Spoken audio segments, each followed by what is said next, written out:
ડીસાના નાનાજી દેશમુખ ગાર્ડનમાં મુસ્લિમ મહિલાએ નમાઝ અદા કરતી હોવાનો વિડીયો વાયરલ થતાં હિન્દુ સંગઠનોમાં આક્રોશ છવાયો।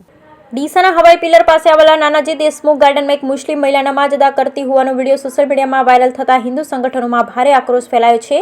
ત્યારે આજરોજ હિન્દુ યુવા સંગઠન ભારતના હોદ્દેદારો અને કાર્યકર્તાઓ મોટી સંખ્યામાં એકત્રિત થઈ ડીસા નગરપાલિકા કચેરી ખાતે પાલિકા પ્રમુખ સંગીતાબેન દવે અને ચીફ ઓફિસર ગૌરાંગ પટેલને આવેદનપત્ર આપી ઉગ્ર વિરોધ નોંધાવ્યો હતો।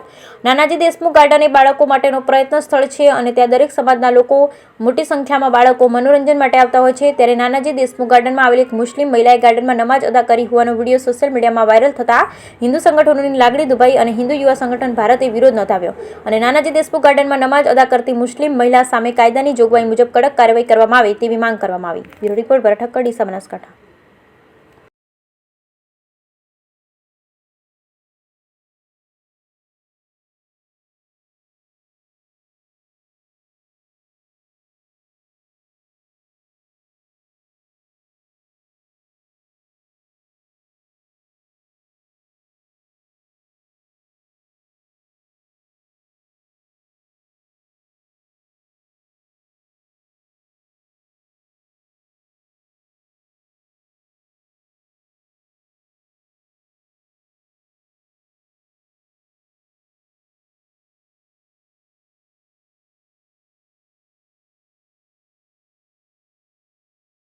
ओके जय श्री राम।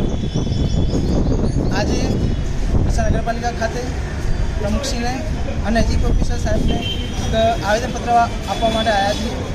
જે ગઈકાલે ડીસાની અંદર જે નાનાજી દેશમુખ પાર્ક છે, જે બગીચો કહેવાય છે, જે પર્યટક સ્થળ છે, જે છોકરાઓ માટે રમવાનું સ્થળ છે, અને ત્યાં આગળ એક મુસ્લિમ મહિલા દ્વારા જે નમાઝ પઢવામાં આવી, એ ખરેખર સરકાર કાયદાકીય એક વસ્તુ ખોટી જ છે। જ્યાં પણ કોઈ પણ મુસ્લિમ રાજ્ય હોય કે ગમે તે દેશ હોય, કોઈ પણ જગ્યાએ ખુલ્લામાં જાહેર જગ્યામાં નમાઝ પઢવાની કોઈ સત્તા છે નહીં। આના પર કાયદેસરની કાર્યવાહી થાય છે, છતાંય આ નમાઝ પઢવામાં આવી, એને લઈને અમારે હિન્દુ સમાજની લાગણી દુભાઈ છે। આજે હિન્દુ યુવા સંગઠન વતી તટસ્થ અને ચેતવણી આપું છું અને કાયદેસરની કાર્યવાહી થવી જોઈએ। આ મહિલા જે પણ વ્યક્તિ હોય કાયદેસરની કાર્યવાહી થવી જોઈએ, અને એના સંદર્ભે આજે અમે આવેદનપત્ર આપવા માટે આવ્યા છીએ અને પ્રમુખશ્રીને વિનંતી પણ કરી છે કે કાયદેસરની કાર્યવાહી કરે, અને નહીં થાય તો અમારું સંગઠન વતી અમે ત્યાં બગીચા પાર્કમાં પણ જઈશું અને ત્યાં પણ જોઈશું કે જો કોઈ એવું કોઈ કાર્યવાહી કરવામાં નહીં આવી હોય તો એના વિરુદ્ધ અમે આગળ પણ કરશું। જય શ્રી રામ। જય શ્રી રામ। કાલે એક વિડીયો મેં જોયો હતો।